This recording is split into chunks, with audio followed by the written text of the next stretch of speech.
Hi, my name's Melissa Hudgens, and today I'm going to give you 7 tips that will help you market your business through social media. Now, what I love about social media is that you can reach people anywhere in the world, but your focus is going to be anywhere in the United States, including Puerto Rico and Canada, okay? Now, the crazy thing about social media is that it's constantly changing.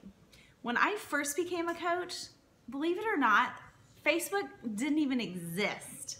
How crazy is that? I think that kind of dates me a little bit, but hey, it's the truth. And since then, Facebook has become like an absolute phenomenon. And then Instagram has been created, Snapchat, and so many others.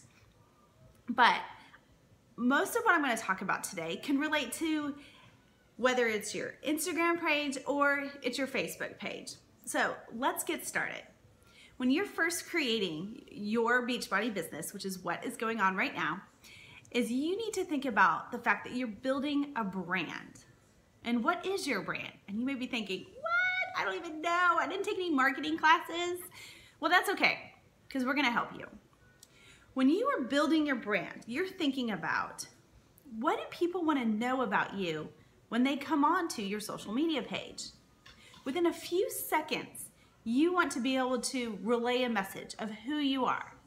You know, you're a fitness fanatic, you're a mom of 4, you're a wife, maybe you're really into the state you live in. Like for me, I live in Texas, and I love living in Texas. And you know, you just want to be able to create something really quickly when they go to your page. And a lot of that is done through your Facebook cover, whether it's on your profile page or it's on a like page that you have created. The Facebook cover needs to kind of be who you are. So if you don't have a really good Facebook cover, I suggest that you create one, and you can look at some different ones. You can look at mine on Faith Love Fitness. That's my like page Facebook cover, or you can just look at my one here. A couple others. Christy Bruce has a really great one. You can find her both on her profile page or on her like page. So just check out a few different coaches and kind of see, you know, what do they say about them. So that's number 1. Number 2, let's talk about your profile picture. Okay. Now I've been around for a while, and I've seen cats as a profile picture, a dog, I've seen a mountain, all kinds of things. Now, that doesn't, when people are looking for you, that doesn't even, I mean, what is that? A mountain? For real? So we want your profile picture to be a clean picture, not too busy, and we want it to be of your face, okay? Now, it doesn't have to be like just this, but it does need to be like chest high. So when someone's scrolling through their phone, which is where 99% of the people get on social media, is on their phone, that when they get to your little profile picture, they can tell it's you, okay? And a picture of your cat is not you. So, and a picture far away with like a beautiful scenery in the background, they can't see that it's you. So that's why you want about chest high and kind of a clean background. Now, another picture that is okay to use because it's within your brand is a before and after photo if you have it. Because what will happen is people will click on that. They'll notice it's a before and after picture, even though they might not be able to see your face clearly. They'll be like, everybody wants to scope out a before and after picture. So they'll immediately click on it, it'll enlarge it, and then you can have a description there about, you know, your before and afters and how that happened. But really, those are really the only 2 acceptable kind of photos I want to see from you guys. Most likely, you're going to have that cover photo that's kind of just you. I mean, your profile picture that's just you. Now, number 3, we want your Facebook page or your Instagram page to be public. And you may be like, what? Yes, public, because you want to reach as many people as you can possibly reach. And I can tell you this much. In all the years I've been on social media, I might have had like 3 wackadoos message me, 3 over like 8 years. And no one's ever hunted me down or called me horrible things or anything like that.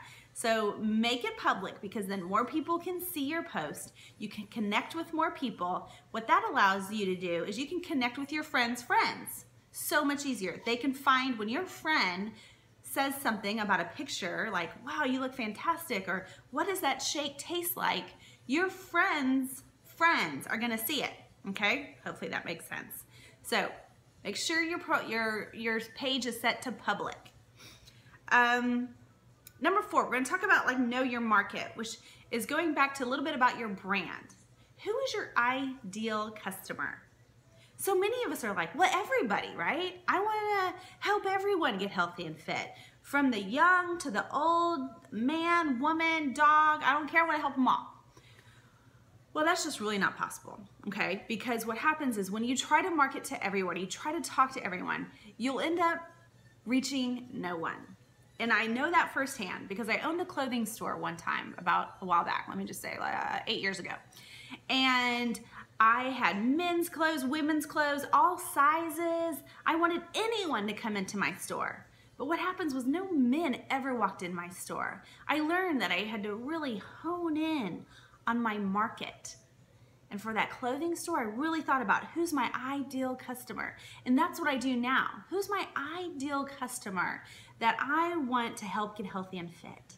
For me, it's a stay-at-home mom whose kids are a little older, who is looking for something to do to make life a little more fulfilling for them, who as they get older, metabolism slows down and weight gain starts to happen and it's harder to get off. And I'm picturing this mom like she's a little frustrated and she's seeking something more.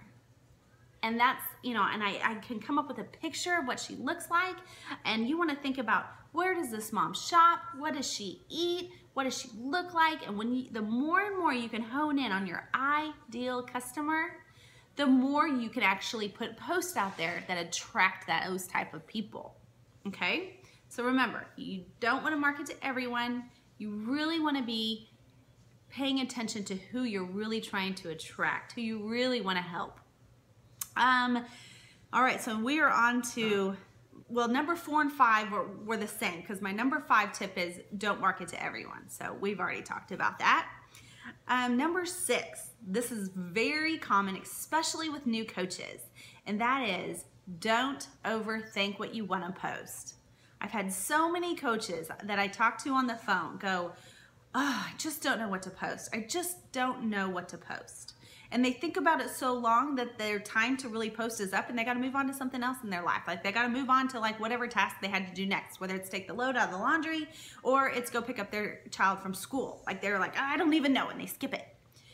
So I want you to not overthink it. And let's just, sometimes your post can be super simple. Maybe you take a sweaty pic right after you work out and you're like, workout done. Check, one thing checked off my list. Simple. And believe it or not, that's inspiring to someone because they're like, all right, she got her workout in already. Doggone it, I got to get my workout in too. So you're saying a message without actually saying a message, if that makes sense.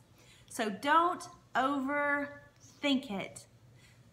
Let's see. And number 6, that was number 6, don't overthink it. Okay, number 7, your very last tip for today is try to provide value, a little nugget of value once a day. Ideally, we want you posting 3 times a day, and like a sweaty pic is one, a recipe or a picture of your lunch 2, picture of your kids, or maybe they had their first soccer goal, that could be another one. You can post more often than that. But we want one of your posts to add a little nugget of information, a little nugget of value, right? And that can be something like, make sure you drink X amounts of ounces of water a day, or make sure you get all your water in a day. Because what water does for your body is incredible. It helps your skin look fresh. It really flushes out the toxins. And you can grab a graphic. You can Google and grab a graphic about the incredible things water does for your body. You know, just something like that. And that's your value add for the day. Same thing goes with maybe a picture of your lunch. And you can say, you know, I love this salad, and how I'm making it extra healthy today is I added a little bit of nuts. I made my own homemade dressing, and here's what it includes. That's a value add, all right? So that's your last tip of the day, is to really try to have your page give some value, All right, you guys, I hope that helps you kick off your business on social media. All right, if you have any questions, comment below, post some other tips that you have that have really worked for you in the past, and I look forward to helping you more. Talk to you soon. Bye.